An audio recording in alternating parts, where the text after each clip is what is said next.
कर रही है क्योंकि इलेक्शन ईयर है, पूरा का पूरा क्या है, इलेक्शन ईयर है।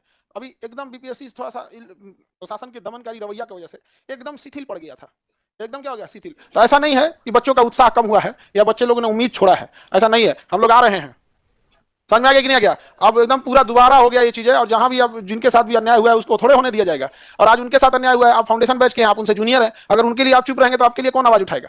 कोई नहीं बोलने वाला आपके लिए। और फिर आप ही संघर्ष यहाँ पढ़ लिख के पूरा बढ़िया से पता चलेगा आपका कोई सीट बेच दिया, और एक डीएसपी 3 महीना जेल काट के आया है और डीएसपी छूट गया है, और प्रशासन उसको, सरकार उसको बचा रही है, और डीएसपी अगर छुट्टा घूमा तो कुल सीट बेच देगा, कुल सीट बेच देगा। ये सब धांधली भ्रष्टाचार के चक्कर में 3 महीना जेल काट के आया है। अभी उसको उसका भी सबक सिखाना पड़ेगा, नहीं तो उसको छोड़ दिया जाएगा ना तो पूरा सीट बेचते रहेगा, उन्हें रायता फैलाते रहे, हम लोग साफ करते रहे। एक के बार सबको निपटाना है। अब बीपीएससी भ्रम में ना रहे कि किसी को जेल डाल देंगे, किसी को डिटेन कर देंगे, एफआईआर कर देंगे, किसी पे नोटिस भेज देंगे तो कोई डर जाएगा, बल्कि उससे ज्यादा तैयारी करके आएगा। आएगा कि नहीं आएगा? तो अभी तो हम लोग फिर से वापस होगा वैसे ही, जैसे कैसे नॉर्मलाइजेशन रद्द हुआ था ना, वैसे री एग्जाम भी होगा। और कुछ चीजों की जरूरत होती है उससे पहले, जैसे बिल्डिंग बनता है ना, तो जब नींव खोदाता है तो दिखता नहीं है, तो कुछ दिन से नहीं दिख रहा था, अब फिर से अब नींव बराबर हो गया, ऊपर आ गया, अब दिखना चालू हो गया। समझ में आ कि नहीं आ गया? कई आदमी कह रहे हैं कि मामला हाई कोर्ट में है, तो क्या जरूरत है बोलने की? हाई कोर्ट में मामला है, सरकार पे प्रेशर नहीं बनाएंगे लोग ना, इधर सरकार को उड़ेंगे लोग, तो फिर इलेक्शन के टाइम विद्यार्थी उड़ने लगेगा बाहर में। अरे आज विद्यार्थियों की परीक्षा है, 6 महीना बाद सरकार की परीक्षा होगी, लगा देगा वहां नॉर्मलाइजेशन। कैसे लगा दिया था 2024 में मोदी जी पे जीएसटी? नहीं तो उनका लक्ष्य कहां खराब था, फर्स्ट क्लास 400 पार का लक्ष्य था, बट क्या हो गया ना कि उसमें जीएसटी लगा दिया सब, समझा? गड़बड़ हो गया, 40% जीएसटी लगाया था सब, तब ना जाके 140 240 में अटक गया। और उसी तरह सरकार का है कि वो अगर ऐसे ही करिएगा तो इलेक्शन में क्या लगा देगा। और अब विद्यार्थी सब समझदार है, सबको पता है कि कौन उनके साथ गड़बड़ कर रहा है, सरकार कैसे चुप बैठ रही है, कैसे नहीं कर रही है। हम लोग को भी अब हाईकोर्ट में है तो उसे क्या, जैसे मान के चलिए हम ही वकील रखे हैं और हमको पता है कि हम गड़बड़ हैं, लेकिन अगर हमारे अंदर मानवता जाग जाएगी तो हम अपने वकील को कह देंगे कि अब रहने दीजिए, बचाने की कोशिश मत कीजिए। कभी कभी फिल्म में देखिएगा ना, वकील बचा लेता है सब, लेकिन लास्ट में कोई उसकी मानवता जाग जाती है, फिर वकील साहब को रोक देता है ना, अब हो गया, अब न्याय होना चाहिए। तो सरकार भी वकील साहब का हाथ पकड़ ले, देखिए अब हो गया। बहुत हथकंडा होता है ना, वहां जाके कह देंगे कि सारा सबूत जल गया, एक बिल्डिंग में आग लगेगा, कह देंगे सारा सबूत जल गया, तो कोर्ट क्या कहेगा, फटकार लगा के छोड़ देगा। तो बस वो आग ना लगे इसलिए हम इधर पहले ही से धुआं सुलगा दिए, क्योंकि अगर किसी बिल्डिंग में आग लगी और सरकार ये दिखाने की कोशिश की कि सबूत जल गया, तो हम पहले से बता दे रहे हैं कि पहले हम लोग का धुआं हो चुका है इधर, इसमें हुमाद में के झुलस जाएगा, पता नहीं चलेगा। सर एकदम होके रहेगा, विश्वास हो गया, आप हैं? अरे भाई हम कहिया नहीं है, हम कहिया नहीं है, बस रहेगा आदमी, दोबारा फिर होगा। ये गड़बड़ है, एकदम गड़बड़ है। आप लोग तो ही हैं, आप लोग सीनियर के लिए आप लोग खड़े रहेंगे, क्योंकि फिर आपके पीछे आपके जूनियर खड़े हैं, और चुपचाप हाथ पे हाथ रख के बैठे रहिए। तो 2000 सीट में बेचबो करेगा तो उनके लिए कुछ 70वीं बीपीएससी में 2000 से ज्यादा सीट है, 2500, उसका अगर सीट बेच भी देगा ना तो कुछ बच जाएगा। जरा सोचो, जब यह 300 सीट निकलेगा और उनमें से बेच दे 250, तो तेरे लिए बचेगा कौन चीज? अब तुम्हें बता रहे हैं, आदमी उसका नाम नहीं बताएंगे, वो टॉप कर गई थी, एक महिला थी बीपीएससी, उसको जानबूझ के फिर पीछे किया गया, रिजल्ट पब्लिक करने से पहले उसको नीचे किया गया कि टॉप कर गई है भाई, इसे मीडिया पूछेगी तो कुछ बता नहीं पाएगी, तो उसको रैंक 1 था उसका, उसको भेजा गया। एग्जैक्ट बता देंगे तो आप लोग ढूंढ लेंगे उसका नाम क्या था, हम बता देते हैं 20 से 25 रैंक के बीच में उसे भेजा गया, 20 से 25 रैंक पे उसे भेजा गया, जानबूझकर। करना क्या है, 15 नंबर काट दो, घसक गया, 15 नंबर काटेंगे फिर कैटेगरी वाइज घसकेगा, कुछ कुछ करके होगा। ये हाल तक की तो धांधली सेटिंग हुई है।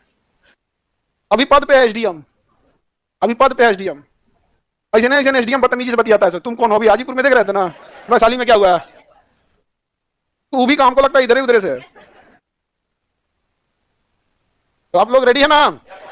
ये क्योंकि आप लोग जूनियर बैच वाले हैं तो उनके लिए मतलब डिजिटली सपोर्ट रहेंगे, या फिर जो जा सकते हैं वो फिजिकली सपोर्ट में वहां रहेंगे। हाँ,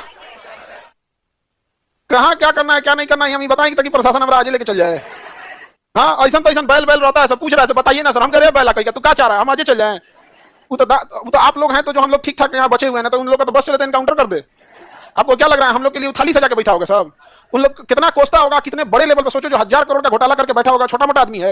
यहाँ गांव का एक ठेकेदार जो मामूली सड़क बना देता है, पॉइंट में रहता है, कोनो का चिमनी चल रहा है तो अपने आप को समझिए, अपने आप को एरिया का समझिए कि डाकू है वो, गब्बर कैसे चलता था।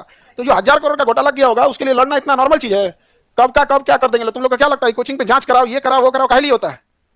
हाँ, हमारा तो जांच जब हुआ अभी इधर, तो मेरे मम्मी पापा तक का अकाउंट खंगाल दिया गया। ये लोग चाहे जितना जांच करा ले, इनको पता नहीं होता है कि जो जांच करने के लिए जिसको भेजा गया है ना, उनके ऑफिस में बाद में बैठा है, पहले ई बेंच पे बैठा है, बाद में उनके ऑफिस, उनको पता नहीं चलेगा, आदेश देते रह जाएंगे ऊपर से। गुरु जी ये तो मम्मी पापा का भी अकाउंट खंगाल लिया, वो मम्मी और पापा का अकाउंट खंगाल लिया सब, उसके बाद कहें सब कि नहीं इनको नहीं टच करने लायक है, क्योंकि यहाँ फंसा नहीं पाएंगे। और बाद ये आदमी जब दिखाना चालू करेगा तो नाप देंगे हम, और हम अकाउंट खंगालेंगे कि किसकी पत्नी में अकाउंट में गया है, किसके साला में गया है पैसा, हमको पता है कि कौन किस चैनल के थ्रू पैसा लेता है। हमारा किसी से मतलब नहीं रहता है ना, हम लोग कभी आप सुने नहीं होंगे हमने किसी राजनेता के बारे में कुछ बोले। खराब व्यवस्था के बारे में जरूर बोलते हैं कि हमारी वित्त मंत्री शिक्षा पर 18% जीएसटी लेती है, ना कि हमको वित्त मंत्री से कोई मतलब है। वो पॉपकॉर्न खाएं कि सादा पॉपकॉर्न खाएं हमको मतलब नहीं है, प्याज खाएं ना खाएं हमको मतलब नहीं है। हमारा मतलब है कि एजुकेशन पे 18%, ना ही हमने कभी शिक्षक को बोला कि ये शिक्षक खराब ही अच्छा। हम एक चीज हमेशा व्यवस्था पे बोलते हैं कि आप महंगी फीस मत लो, रिजल्ट मत खरीदो, नहीं समझे। बाकी हमको किसी शिक्षक से कोई मतलब नहीं रहता। कभी सुने हो कि फलाना शिक्षक, हालांकि शिक्षक जब किसी की बुराई करने लगे समझ जाना उसका बैच नहीं बिक रहा है।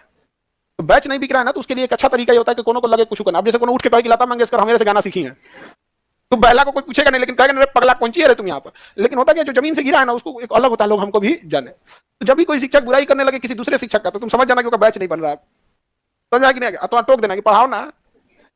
तो हम लोग कभी किसी राजनेता के बारे में कभी कुछ बोले हैं कि कौन किसी पार्टी के, क्या व्यवस्था रहेगा गड़बड़ है, लेकिन चुनावी वर्ष है और अगर बच्चों का मांग पूरा नहीं होगा तो फिर जो बच्चे बोलेंगे हम वो बोलेंगे।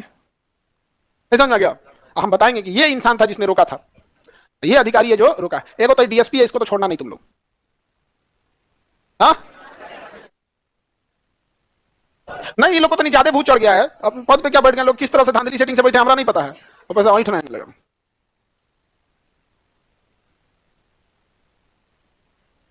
आगे बढ़े।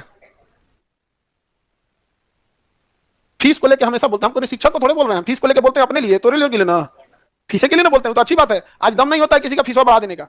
आज जितने शिक्षक लोग खाओ खाओ करते हैं ना, ये सब वही है जिनकी फीस कल को हजारों रुपए थी, लाखों थी, बाकी हमसे उनको क्या बैर है। संशोधन वाला याद हो गया।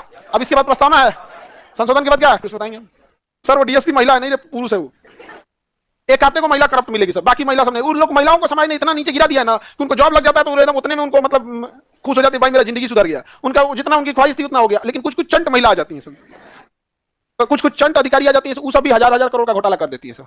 समझा। और री एग्जाम अगर नहीं कराएंगे लोग, री एग्जाम अगर नहीं कराएंगे तो हम तो पटना के ही रहने वाले हैं और हमें बहुत अच्छे से पता है क्या चीज कैसे होता है। ये 1000 करोड़ किधर गया है हमको कुछ नहीं करना है। हमारा ये ब्लैक बोर्ड केवल पढ़ाने के काम में नहीं आता है, कई बार ये डेटा भी दिखाने के काम में आएगा कि देखिए फलाना के अकाउंट में से इस अकाउंट में गया, यहां से कैश निकल के सी में गया और फिर डी की कंपनी में चला गया, और यहां से जो एफ है ये किसकी पत्नी है, किस अधिकारी की, इनके अकाउंट में आ गया। नहीं समझ आ गया। और इस भ्रम में कोई ना रहे कि अकाउंट में किसके कितना पैसा है, ये केवल आप ही देख सकते हैं। विश्वास नहीं होगा तो एक बार कहिएगा कि बताइए तो इसके अकाउंट में कितना पैसा है, बस अकाउंट नंबर दे दीजिएगा। हम क्या कहें कि वो आदेश बस दे सकते हैं ये पता करो तो, लेकिन जो उनके ऑफिस में अधिकारी बैठा है वो बाद में कुर्सी पे बैठा है, पहले हमारे यहाँ लकड़ी के बेंच पे बैठा है। इतना तो हम जरूर कहेंगे गुरुदक्षिणा दे देते हैं सब, कुछ ही मांगते हैं, मतलब कि उठा थोड़े मांगे हम, बस इतना कहेंगे बउआ गुरुदक्षिणा के रूप में ये दे दे। गुरु जी क्या बात कर रहे हैं, क्या समझ रहे हैं लोग। उनके लिए वो काम कर रहा है पैसा पे, सैलरी पे, हमारे लिए कर रहा है मानवता पे। उसको पता है गुरु जी हमारे खातिर लड़े थे। ऐसा ऐसा लोग को जॉब दिला है ना जिनके घर में कभी सोचे नहीं थे वो लोग। वो लोग ये बात सोच रहा था कि 2 भाई में एक भाई दिल्ली मजदूरी करेगा, एक भाई गुजरात जाके मजदूरी करेगा, और वो भाई जब अधिकारी बैठा है सर तब तो भाई टेंशन है, तुम लोग के साथ हक नहीं मारा जाएगा।